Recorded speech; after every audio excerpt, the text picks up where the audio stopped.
The international cricket calendar is chaos, and I've got some ideas for changes. Let's take a look at them on Hoggs Vlog.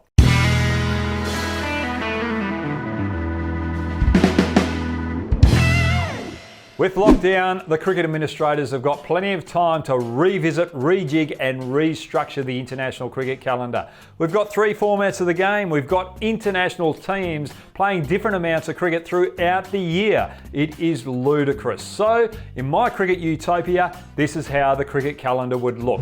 Firstly, we have 4 months of the year set aside for Test match cricket, the Test match championship. Another 4 months set aside for one-day internationals and T20 internationals. Now, we'd have a rotation of a 3-year cycle where we play the Test match championship finals one year, the one-day international World Cup the next year, and the T20 World Cup the following year. So ICC get an event every year. And then we have 4 months set aside for the T20 tournaments around the world. You might ask, where does the 100 fit in? Well, it's like tennis ball cricket for me. It can scoot along and move out of the way. No more 100 for me. Now, firstly, let's have a look at how the Test match structure would look.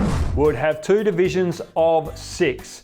Each team plays 4 series throughout the year. They play 2 home and 2 away series throughout that particular period. Now, we can only fit in 3 Test match series. No more, no less. We want an even competition, so we're only allowing 3 Test matches per series. Now, the top 2 in Division 1 play off in the Test Match Championship at the end of the year, and then 3, 4, 5 and 6 of Division 1, you might think you can rest on your laurels. You can't. You have to play against the top 4 teams of Division 2 to keep your place in Division 1.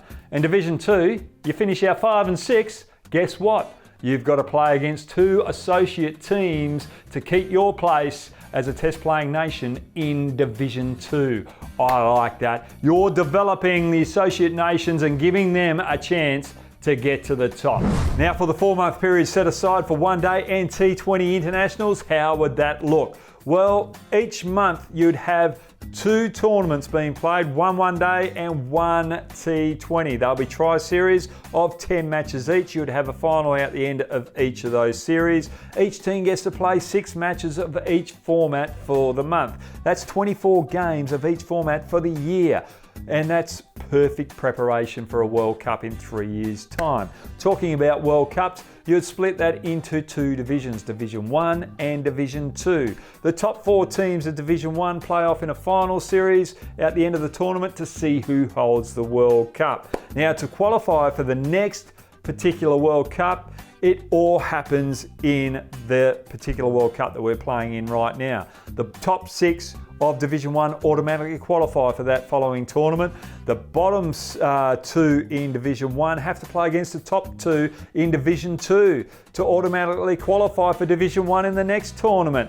And then the bottom 4 teams in Division 2 have to go and play against all the associate nations over the 3-year period to qualify for the following World Cup in 3 years' time. Now, let's go to the T20 tournament structure. We've got to have 50 days set aside for the IPL. Now, the IPL is the biggest tournament going around. It's got 1 billion people that follow it. But because we're giving a good 50-day period for the Indians to have their tournament, the biggest tournament in the world, they've got to allow their players to be free for the other 2 months that are free on the international calendar for the other T20 tournaments around the world for them to participate in there. So we're spreading the game around, we're spreading the talent.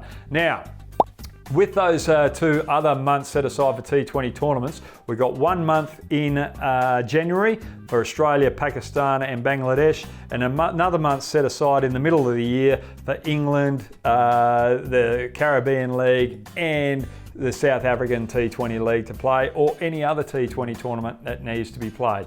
Now, that's my structure. I'm trying to create a better structure, continuity, so that we know what's happening in the calendar, so that we know where our teams sit, and there's something riding on every game. I hope you like it. Get your comments downstairs. Give me other ideas because we need to revamp this game of cricket. We need to revamp the calendar. So get on that little bell. That'll give you a notification when the next video is coming out.